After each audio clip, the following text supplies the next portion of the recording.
Hello friends, welcome back to the many video guys and my YouTube channel guys. Today when we are going to talk about guys Samsung phone by phone ringtone setting guys, and today video right guys how can we set guys our phone download ringtones. Hence we want to set guys Samsung for my phone download ringtone means guys song ringtone guys, how can we set and how can you use it in your Samsung phone device guys. Below friends I will show you, I will tell you guys.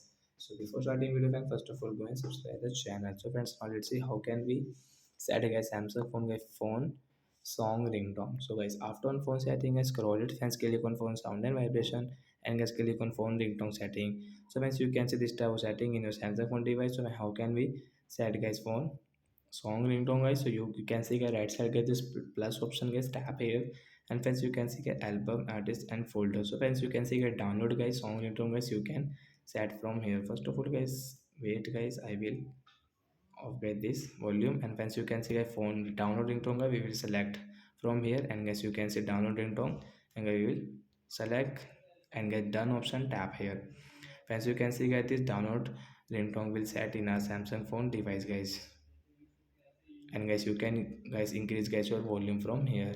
So like that guys we can set guys phone download ringtone mean guys phone song ringtone. So that's it guys, thanks for watching the video, bye guys.